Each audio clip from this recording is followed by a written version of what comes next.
empowering minds, amplifying voices, and transforming lives. This is the Untold Stories of Hope podcast brought to you by the Destiny Connect Foundation. Your hosts, Zion Enogeu and Puffy Medupe. All right. Welcome again to your favorite podcast, your favorite show, the Untold Stories of Hope podcast brought to you by Destiny Connect Foundation.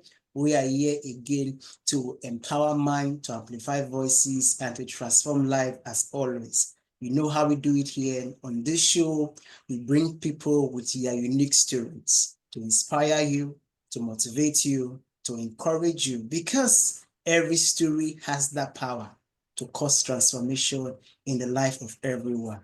So wherever you are listening to us from all over the world, we want to say a very big thank you to you. Sit back and relax. And we know that you will be so inspired today because we have someone amazing with us live and direct. Don't worry, I'm not going to let the cat out of the bag yet. She will be able to introduce herself. But yes, my name is Zion Enogeu, your host of this podcast. I'm joining you all the way from Nigeria. And you know, I'm not always alone. I have my friend, my brother, all the way from South Africa with me. All right, Mr. Poppy, thank you so much. I yield the mic to you so you can make a shout out to everyone today. Thank you so much, Mr. Zion. I really appreciate, the warm welcome.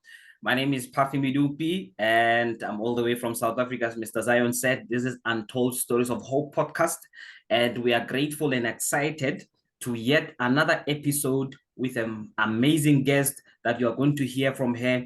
Brace yourself, put on your seat belt, as they always say, so that it doesn't come very bumpy, because you're going to get excited with the knowledge and the information that you are going to receive from here.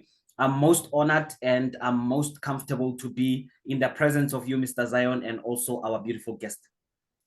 All right. Thank you so much, Mr. Puffy. You know, it's always good to do this with you. Why? Because you bring the energy, you bring the passion, you bring the enthusiasm, the lighting of the whole event. You know, thank you so much for doing this with me, on every episode. Yes, guys, let's not waste too much time. Let's move ahead. See, you might be clapping. I know we cannot hear you, but I want you to celebrate our guest is with us on stage today. You know, she's someone who is doing something amazing. What she's going to be talking about, she's not talking about it because she read it somewhere. She has lived the life. She's a full beacon, a full expression of what she's going to be talking about today. And today's topic is about leadership and mentorship.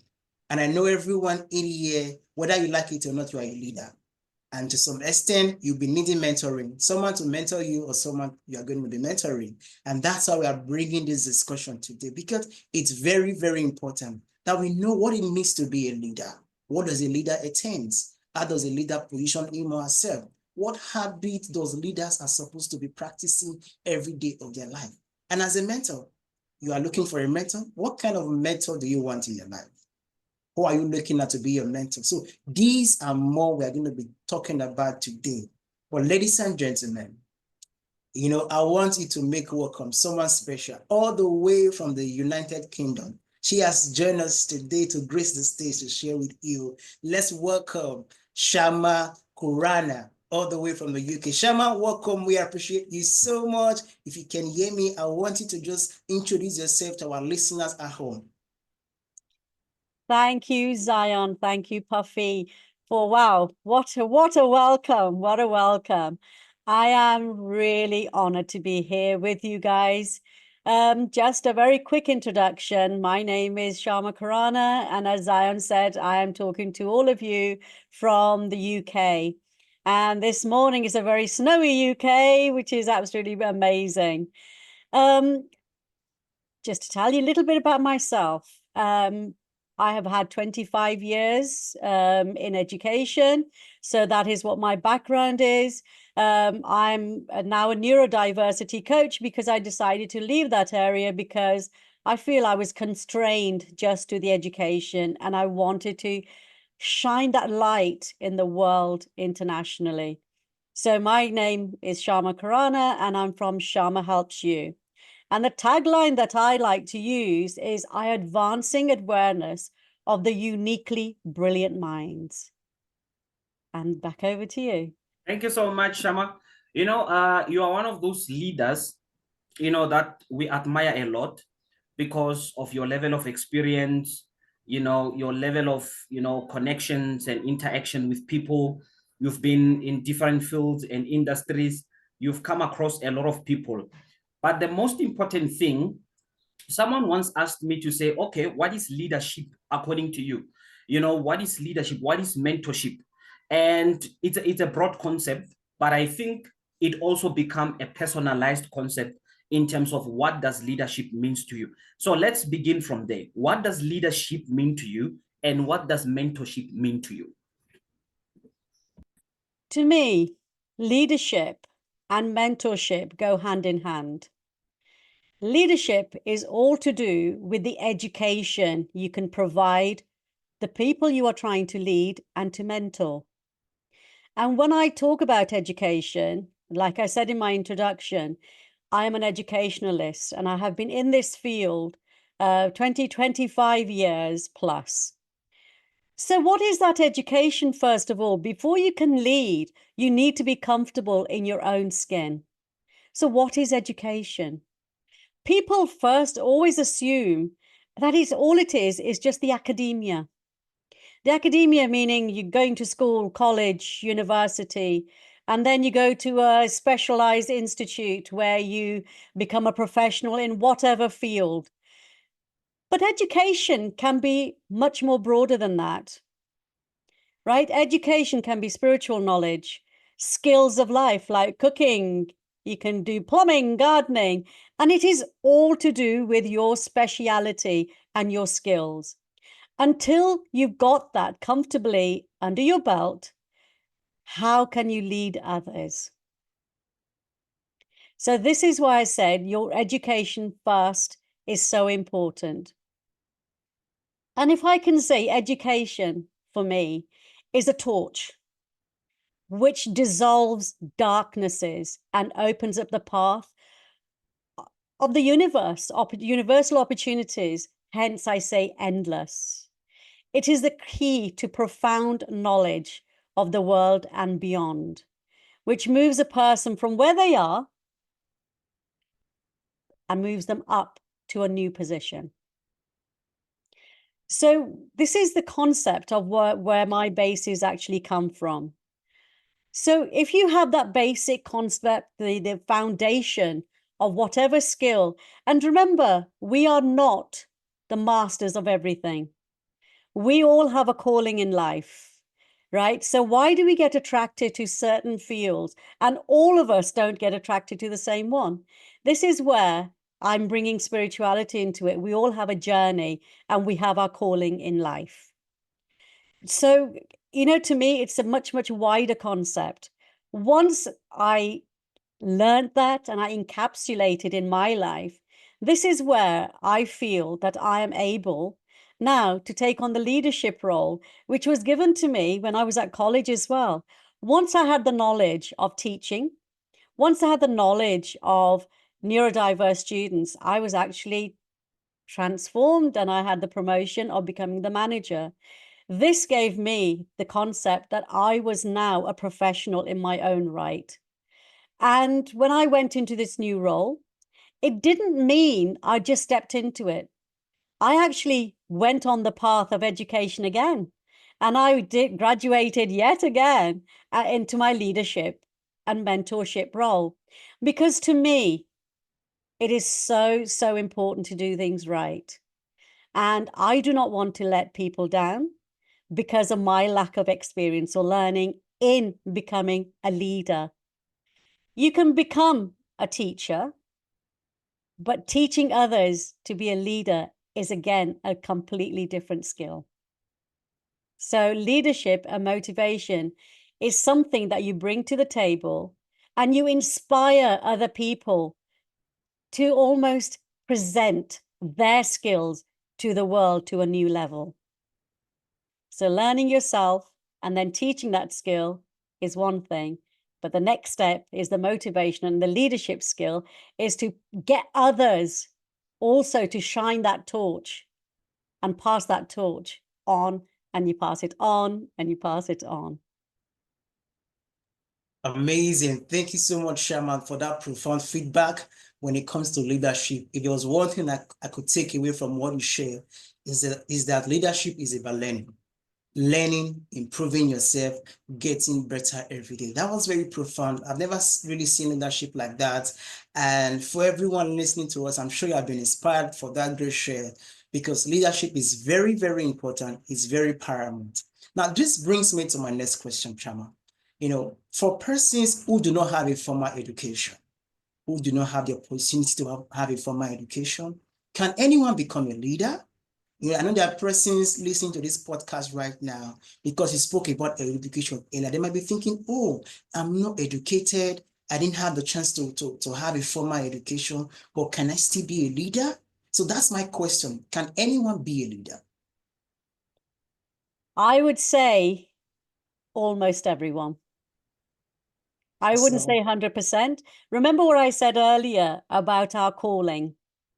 Not everyone has that calling of leadership, right? It doesn't make it that their skills are any worse or any more powerful, right? It's just that calling of leading other people, right? When you said, you asked the question, first of all, when people have not had any education.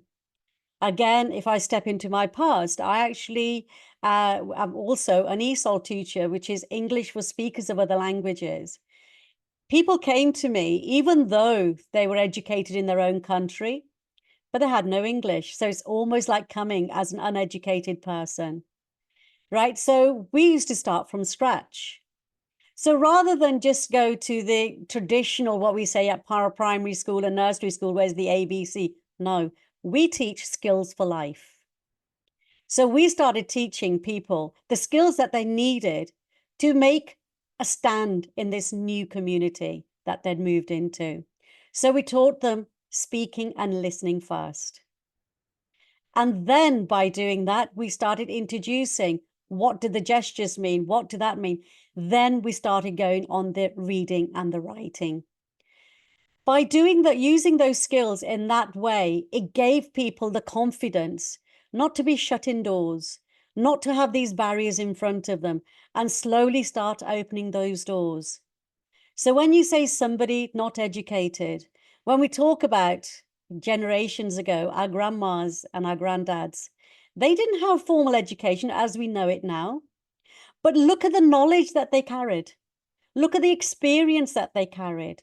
Look at the profound spirituality, myths, the stories, everything that we have learned today. So it's not always necessary to have formal education. For me, like I said, the formal education is one part of what I'm talking about today. So when you say about the leadership, some people, they reach a certain level and say, I'm really happy, right? I've got this business and I'm teaching people, the basic skills of how to plant seeds, how to nourish their families, how to just work out just that little circle around them. And that is enough for now. But remember, once they start doing that for many years, they may not do it on an academia purpose where they say, I'm going to be a leadership formally, but they'll say, look what I've done. Now you could do that. So it's doing more of, doing it on a soft skill basis rather than leadership and mentoring. And if somebody comes to them and say, well, my plants aren't as healthy as yours, yet you taught me and I'm doing the same thing. This is where the mentorship comes in. This is, well, did you actually do this? And the advice comes in. So when we talk about the leadership, it's in many, many different forms. I mean, you guys, I don't have to say about the church and our spiritual learning. We have Pastor Puffy with us today. How many people do you lead and you mentor in your church capacity as a pastor? So all this leadership is profound and it comes in many, many, many different forms. I agree. And it brings me to the next question, because I want us to dive in deeper. There are so many women out there, Shama, who are from previously disadvantaged backgrounds. There are so many women out there who have experienced brokenness and they have not quite, found the platform or the opportunity to become who they are called to be, like you said. Yeah. Now tell me, there's also industries whereby there's so many women with good leadership qualities, characteristics, but they still feel that probably they don't have what it takes, to be in those industries or to lead. There's still a lot of gender issues in terms of who are the better leaders between men and women. What can you say? Because I'm going to ask you quite a number of questions which are really going to, challenge us also as hosts, and someone out there who's watching the podcast who feels like they have not received the opportunity of being a leader, especially women. What can you say about that? Women and men, these gender issues are quite culturally based, and it's all over the world. I am sitting here in the UK, and I can tell you, hand on heart, I have faced those issues myself in leadership roles, actually in leadership roles. But this is where we say it's unfair, where the women have got to find equality in standing up for what you do. But what I would say to those women, first of all, is to find the confidence that they lack. And what you can do, right, by finding that confidence, and remember right at the beginning, I said about the education, get such a strong foundation in the area or the subject or whichever part that you want to, actually thrive in. I myself, I'm an educationalist, and my area has been English mainly, because I'm a dyslexia tutor. I English for speakers of other languages, and I taught English literature and English language as, for 16-year-olds. So those were my strengths at that time. Yeah. So I was quite articulate in when I spoke. And by being articulate and standing my ground is what that was my battle.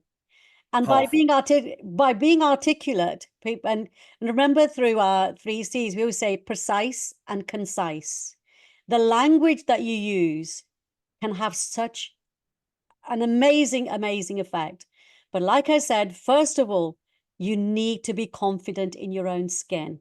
I love what you're saying, in confidence. Now, Shama, what is your untold story that has shaped you to be the leader that you are today? I mean, let's be honest.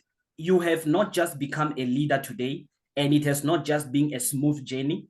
So there's someone out there who really looks towards you, for aspiration, and you mentor a lot of people. You lead so many people, both men and women, and you are doing so great.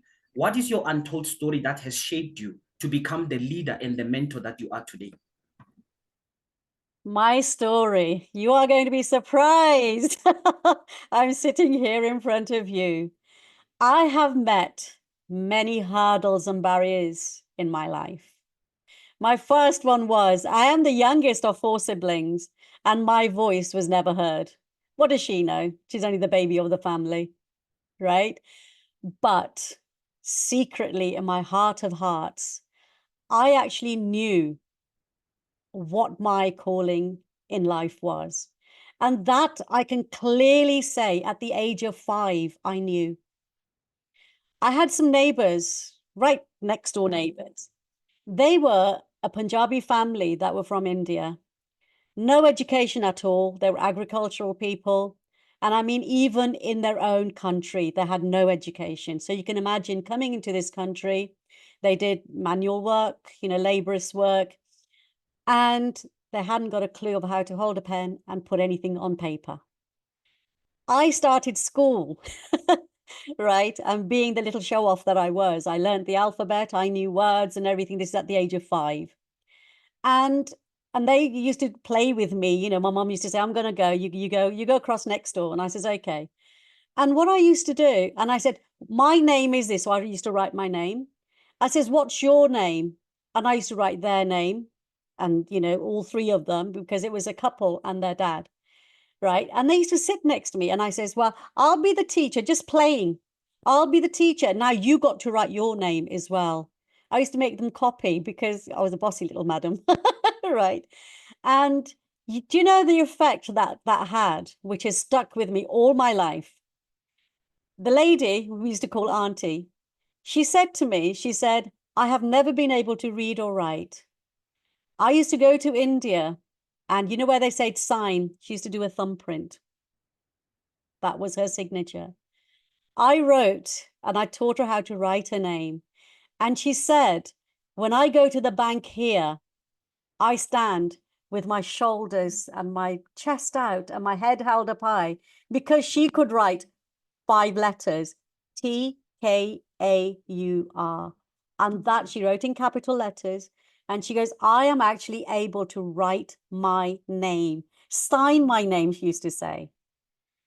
And the power that gave me as a child, oh my God, right? She still says it to me today, right? This was where I know I can help people. It wasn't so much at the age of 5, you know, removing barriers or anything, because I was so young, but I just wanted to help people and help people. Then I taught her how to write her children's names and everything when they were born. But this just kind of carried on. So I knew what my calling was at a very young age. The second hurdle, well, the first hurdle was not being heard. My voice was so small, but then I started shouting. The second hurdle, did all my education and got to my A levels. In this country, you do your A levels after you finish your secondary education. Did my A levels because I knew inside my path was to become a teacher, and I had to graduate. And being of Asian culture, in those days, my parents, my aunts and uncles, they all got together. She cannot go to university because girls don't do that, was the answer that I got. And I said, I've just worked so hard, you know, with my A levels. I've got a place. I even applied and everything. Why can't I go? They were adamant. You know, you should be good in the home. You should be doing this. You know, are you going to give books for your in-laws to eat? And are you going to do that? So it was ridiculous things at that age. But because, you know, my voice, it was crushed at that stage. But what I did, right, and I thought, okay, I'm not going to win this battle. You know, they won this little battle, but I will win the war one day. You know, that I was still determined. So I did a secretarial course at my local college, and I became an advanced secretary. And that actually got me into the legal field because I was working at our local solicitors for the first few years. And sadly, my mom passed away when I was 21 years old. And then, you know, my little one came along, I got married, and my son came along. And very shortly, I became a single mom. And what I found is the things that happen in my life was what's made me today. At that stage, I realized that it was not just me. I've got someone else to look after who I'm responsible for. I, you know, took education by both hands and I went for it. So I upgraded my skills. I went to university. And even before I finished university, the college called me back. Would you like to come and teach for us? Which was where I believe in spirituality. I had my calling from up there. And I took the job on without an interview. And, you know, and then the rest is history. But what I found, right, once I was in that educational area, right, I was able to strive. Just because I had that hurdle at the age of 18, it did not extinguish my dream and my desire. I still had that within me. And the day I graduated, I actually graduated at Oxford. I was honored. And I looked up into the sky and I said, Mom, you're probably thinking, she never did listen to me, but I'd done it. You know, that's what was in my mind. And from that day, then when in the educational field, I graduated twice, you know, once in leadership and management and once in my ESOL too. So that was my history of where I had a lot of hurdles along the way. And then going into work, we had the typical ones of hire people who've been there years looking down at you. you know, because you were the newie, and, you know, lots and lots of other discrimination that came and hurdles I had to cross. But once you probably think, yeah, she's a strong person. I held my ground. I was sent into the community to teach ESOL. And I was thinking, yeah, I'm my own boss now. I can do as I please, long as the figures came in. I actually built that department with waiting lists, right? Because I knew everyone locally. And that was, again, these little things happen. How can I say that spirituality and God wasn't with me? He was. This is how I brought up my son. And it was, you know, you do these things for many reasons. One is your personal reason you want to expand and, you know, nourish your knowledge. The other thing is necessity, right? For me, I think it was the necessity that catapulted me into the education field. And I'm so glad I did. And that catapult was from up there. And I was able to live my dream, which I'm still doing. And I moved across. And this is my story. And then I left the college, and I knew I needed to leave because I needed to share myself with the world, which is where I am now. So I would say to those ladies, you know, who are thinking, what do I need to do? You know, it's not happening for me. Keep your dream alive. It is there. That is your calling. There's a reason why you are thinking these thoughts. Maybe it's not the right time for you, but the right time will come. Keep going. You know, you might have to do your education sideways rather than going up, but don't stop. Don't ever, ever stop. Get that confidence. Be comfortable in your skin and go for it. This is what I will say to everyone listening. Wow, that was amazing, Shama. A powerful story. Truly, truly an untold story of hope. And for me, you know, I've never heard this side of the story before. Just hearing it, like, whoa, that's powerful. I'm just so inspired. And I know that everyone listening to you right now must be inspired as well. Thank you so much for being vulnerable enough to share with us your story, because that's what this podcast is all about. People being vulnerable to share their story, just to inspire other people to find hope, to find reasons to keep living their lives every day. So thank you so much, Shama, for that great share. And now this brings me to my next question, and it's going to be focusing on the mentoring part. You know, we live in a time where many persons are trying to do things all by themselves, being a one-man army, being a lone soldier, trying to sort it out all by themselves. And at the end of the day, what might take them a shorter period, a shorter time to do having a mentor, it takes them years to figure out doing it all by themselves. Now, my question is, because I know that many persons will be listening to it, and I want them to learn, what are some of the benefits that you have when you have a mentor? You know, having a mentor, what are some of the benefits? What are some of the things you will gain in having a mentor? And two, what do you look out for if you want to have a mentor? So the first question is, what are the benefits of having a mentor? And the second one is, if you want to have a mentor, what will you look out for to see this person can be my mentor? So that's my question to you, Shama. Are you the mic? Thank you. That is a very powerful question, right? Because I've done the 360 degrees where I have been mentored, and I have mentored somebody, well, lots of people through my life. What I found, number one, is to be authentic, right? By being authentic, the other person will trust you.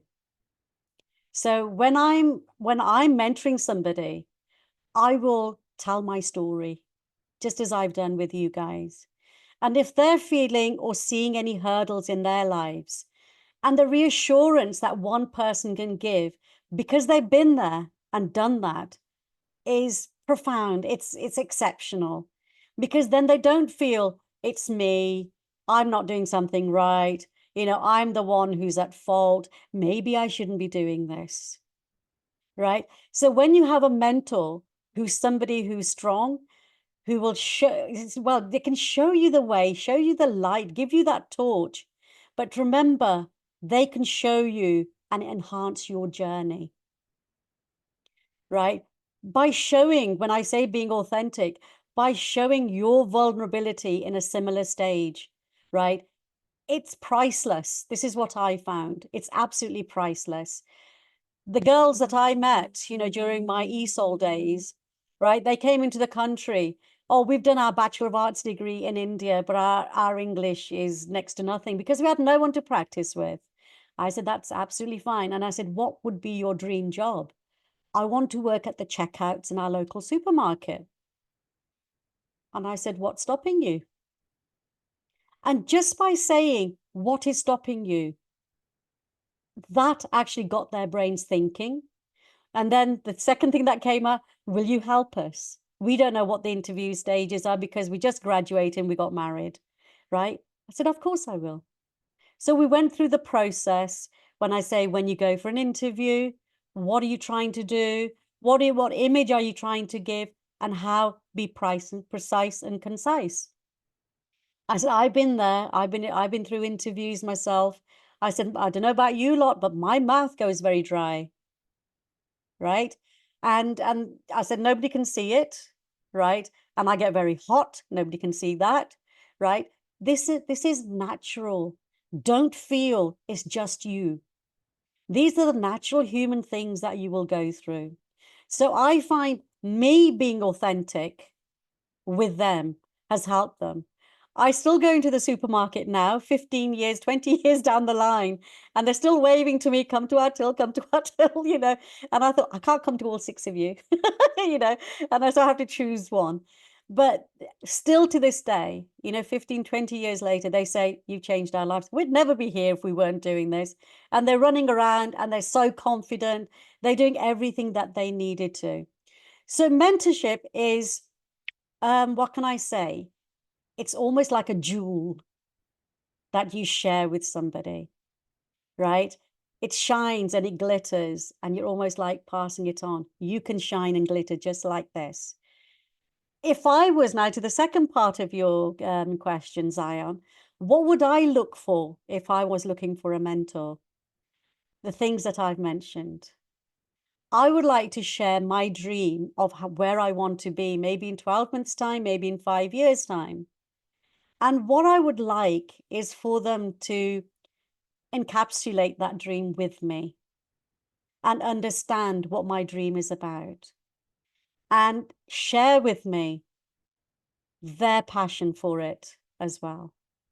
And what I find is if somebody, and we're both singing from the same hymn sheet and we have the same agenda, this is what I would relate to.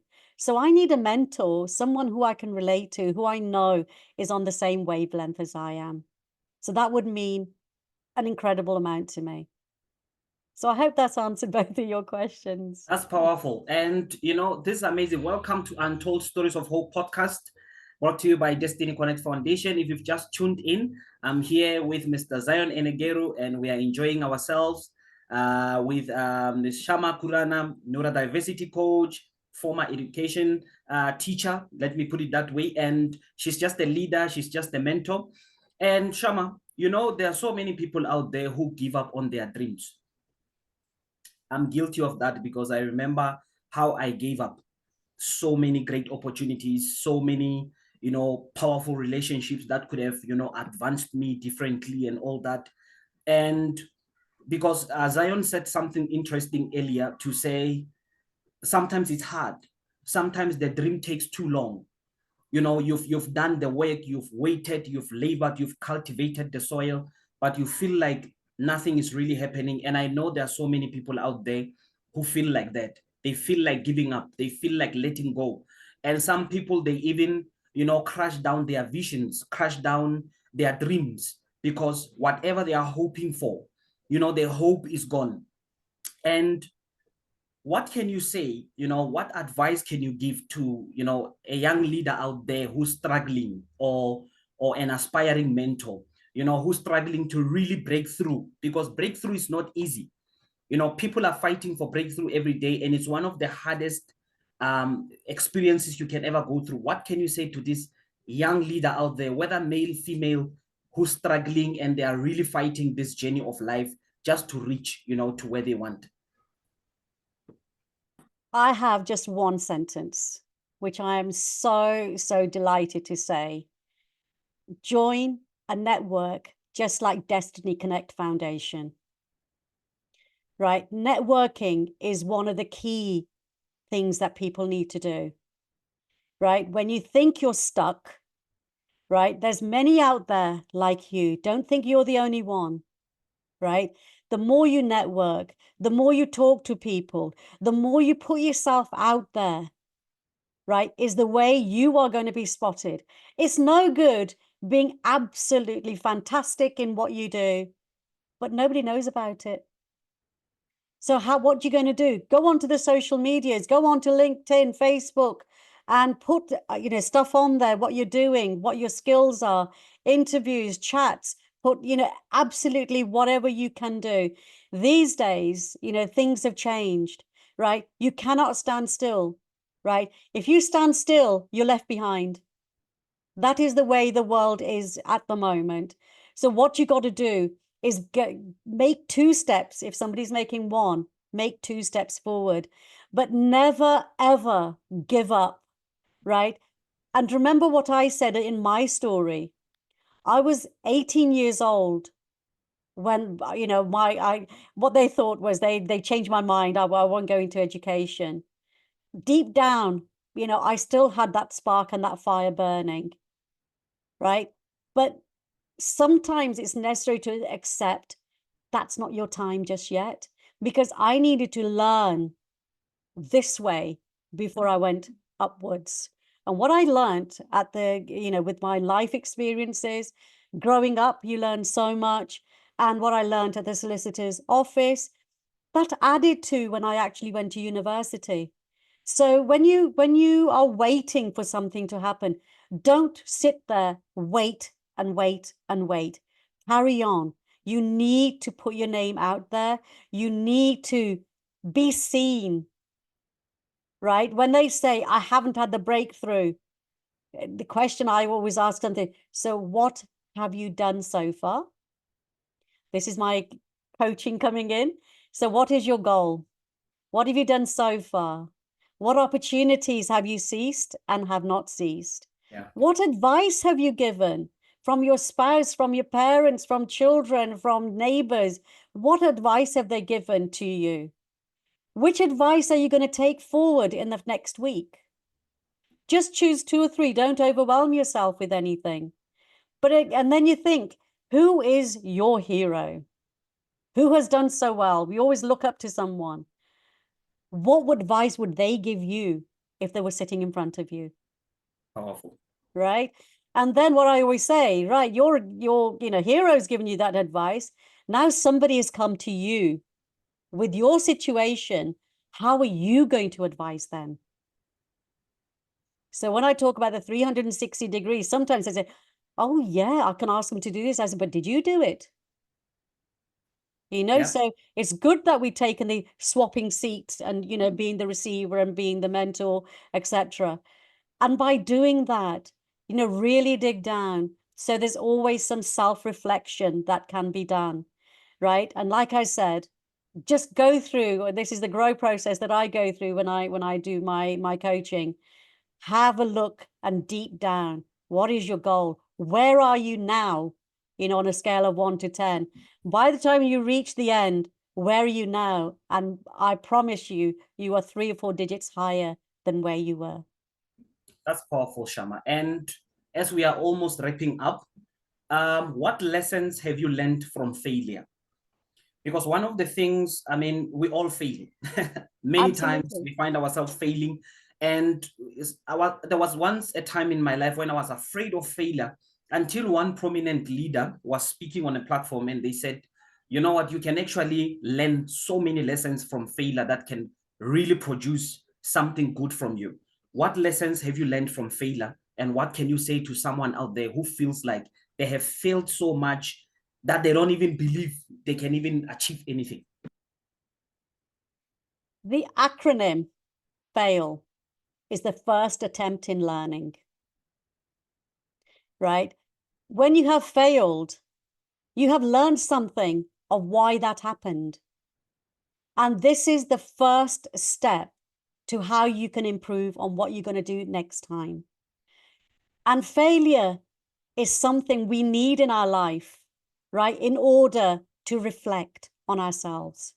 We fail, we forget to reflect on how we're doing, how we got to what we're doing, what, who, what, where, when, and why is what I always say, my W questions.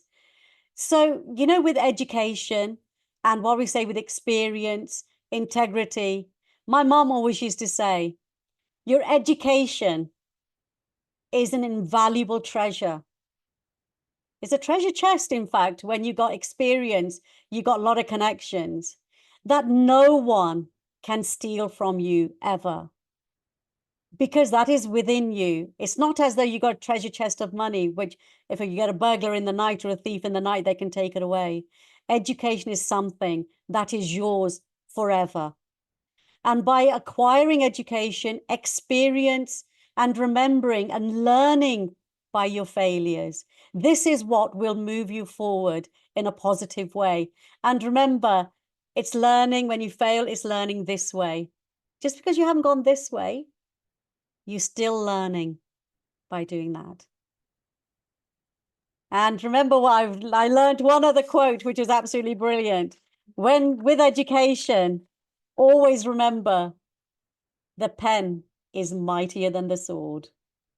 There is so many lives that you can change and make better just by helping people and being comfortable in your own skin. So my advice to all our listeners today, don't ever extinguish your dream. Go for it wholeheartedly. And remember, your dream is important. Don't let anyone let you not feel that importance. Wow, see me all smiling, excited and happy. Just listening to you, I tell you, I've learned so much, and I know that anyone who's going to come across this podcast will also learn a lot because you have dropped so much nugget, sharing with us your life story, practical steps that we can take when it comes to leadership and mentoring. We want to say a very big thank you, Shama, for sharing that with us. Lastly, before we go today, I know something big is cooking, something big is coming up with Destiny Connect Foundation, because when it comes to leadership and mentoring, the discussion is inexhaustible. We cannot finish it in this time frame for this podcast. And Destiny Foundation is preparing something for the people that they can learn, that they can, be abreast and find much knowledge when it comes to leadership. I really want you to talk about that. What is coming up in the next few weeks with Destiny Connect Foundation when it comes to the course of leadership? My goodness, we are doing so much in Destiny Connect Foundation. And as both of my musketeers and my partners in crime, we are the facilitators of the 3 C's mastermind tables, and we are well known for that. And remember, we are giving people that foundation we've been talking about, that very strong foundation. How do we communicate, connect, and collaborate? Once we've got that correct and we got the foundation, then comes the next step. We are running in 2025 a mastery course, which is going to give you the opportunity to master your goals and how to succeed in making your dreams come true. It's going to be a very practical way. It's going to have people who are going to be in the same boat as you. It's going to have 3 facilitators who will be helping you, me being one. We've got 2 others. And also, we've actually got a new program. We've been talking about leadership and motivators. And this is how we are going to move forward. We have got 20 plus mastermind tables underneath our belts. And now those people who have been on there, let's get them going and fired up for the next stage. What we need to do is get them out there and become leaders themselves by teaching others. So we talk about the ripple effect, and that is what we're aiming for. We want to change this world, and we are going to do it together, one person at a time. And the way we're going to do it, we can't just stay with the mastermind table. This is our foundation. Next step is Let's get those people to be our leaders and facilitators, and let's conquer the world. That's all I can say. I'm so excited. Powerful. I'm also excited, Shama, because I've seen the ripple effect of, the 3C's Mastermind Roundtable. So tell me, before we wrap up, if you could inspire one shift in how we approach leadership and mentorship, what would it be? Sorry, if I was to inspire. Just one shift in how we approach leadership and mentorship. If you would influence, the way we approach leadership and mentorship, how would you influence that? Now, I don't know about everyone that out there listening to us today. I get very passionate if I learn a skill which I know somebody else will benefit with. And I don't mean any one, I mean lots of people who will benefit from. I am one of those people with an open heart. I want to share those skills, and I want to take that next step and the next step and the next step. So, and if you think about it, in the past, centuries and centuries, how do we know the philosophies? It's because people have shared their knowledge. People have shared their expertise. So why should we stop now? You learn something and you keep it within yourself and you hide it, it's dead. Yeah. We need to keep moving. And I would say, come and join us on our crusade with DCF, and let's make a difference to the world and become the leaders, become those inspirers, and become those transformalists as well yourself. You can do it. Join the journey with us now. As we are closing, thank you for that, Shama. As we are closing, what can you say to someone out there, especially in those deep villages or rural places? There's so many areas, whether in Africa or in the rest of the globe, someone out there who really looks up to you and they really want to get out of that comfort zone and they want to start pursuing their dreams. I would first of all say thank you for looking up to me. Come and join me, and let's see how I can hold your hand and get you actually really live your dream the way I'm doing. I was speaking to somebody not just a few weeks ago, and he said to me, he goes, I'm really jealous of you. And I said, why is that? He says, you are living your dream. And our dream for humans deep down, really deep down, is for humanity to be a better place for everyone. Thank you so much, Shama. Thank you so much. That's very powerful. Well, this is how we wrap up Untold Stories of Hope podcast. And we have been with the amazing Shama Khurana, neurodiversity coach. I call her Mother of Nations because of her heart, her kindness and gentleness towards humanity, and her love that is so unconditional. It was an amazing honor being with you in this platform, and we have had a mouthful of great wisdom and knowledge that you have shared with us today. And I know that there's so many great things that lies ahead in your path. Keep on inspiring people, keep on shining your light. As you said from the beginning of the podcast, that you just want to shine your light. And I can see it shining and it's becoming brighter and brighter. And from me, Parfumi Dupi, I am excited. Keep on following us, Destiny Connect Foundation on LinkedIn. You can also check the website there. And we'll see you in the next coming episode. Ta-ra, Mr. Zion. All right. Thank amazing. you, Zion. Thank you, Puffy. Yeah, thank you so much, Shama and Puffy. And for anyone you have a story to share, we are here for you. We are here to amplify your voice, to bring you to the world, let people hear your story so that others can be inspired. So if you have a unique story, I know you do, but are you willing to come and to share? Because we are willing to give you a platform where you can amplify your voice to inspire more persons all over the world. So thank you so much for joining us again on this episode. We look forward to see you next time. Bye-bye. Thank you for joining us on today's episode of Untold Stories of Hope podcast. We hope you enjoyed and you were inspired by today's conversation. Remember, you can get more access to resources plus join a thriving global community of changemakers by visiting our website at destinyconnectfoundation.org. Please subscribe to our channel and spread the word. Don't forget to turn the notification on. Until next time, keep inspiring your world.